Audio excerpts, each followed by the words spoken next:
ISD Reporting Services is here in Bonn, Germany, for the second and last day of the second meeting of experts on long-term finance, which is part of the extended work program on long-term finance.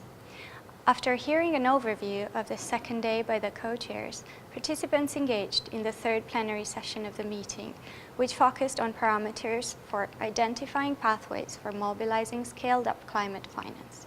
3 presentations by keynote speakers representing both developed and developing countries, as well as the civil society, were followed by an informal and interactive segment. Participants then convened in 2 breakout groups to discuss the issue in more detail. The main takeaway from the presentation and also from the debate is that, of course, it's not exactly the same exercise, and we should not oversimplify the difficulties that there are in projecting internationally pathways for climate finance.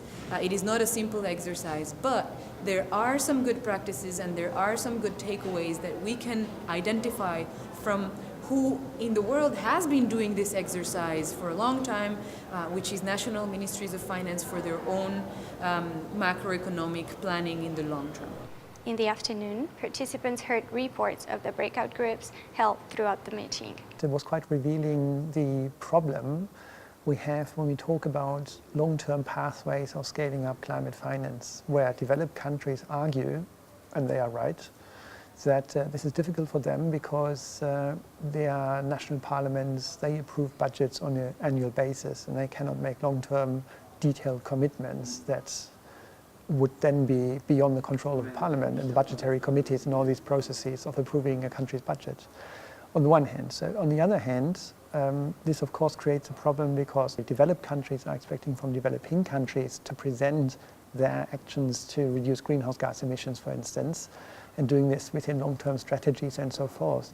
So the question remains, if developed countries cannot produce more detail on the pathway for scaling up their climate finance, how can they then expect developing countries to come back with credible plans to reduce emissions if they don't have the predictability of the provision of climate finance? In a closing plenary, the long-term finance co-chairs delivered a summary of the main points addressed over the past 2 days.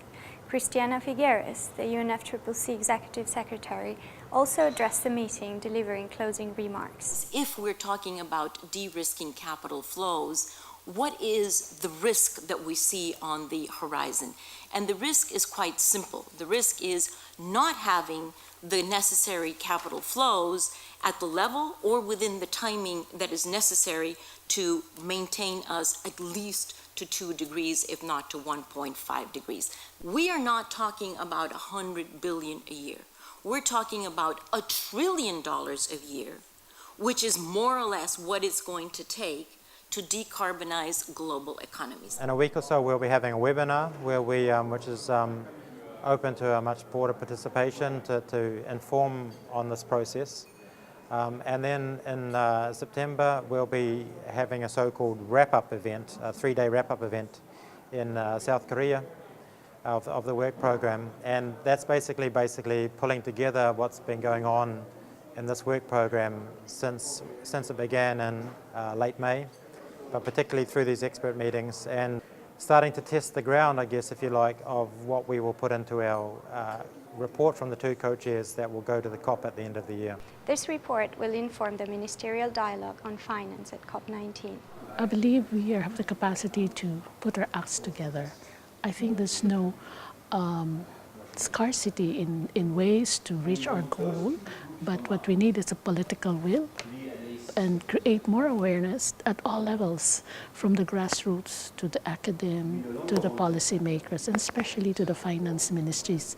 For us, we think it's vitally important for us to have finance and planning ministries playing a central role in national coordination, as well as to identify national priorities. Because in a real sense, in most countries, all countries are different, but in most countries, is your planning or your finance ministries who set national priorities, who determines what priorities are financed, how they're financed, over what time frame, what time scale. Where you've got a technical area where you also need, kind of high-level political commitment, that's always I think something challenging to work with. But what I've sensed is some real kind of enthusiasm and energy around and real positive kind of working together around kind of getting to a solution on this agenda. When we talk about the 100 billion, when we talk about how much of it is additional, when we talk about how much of it it can be counted as climate finance and what is going to be counted and what is not going to be counted, let me tell you frankly, that discussion is the tail wagging the dog.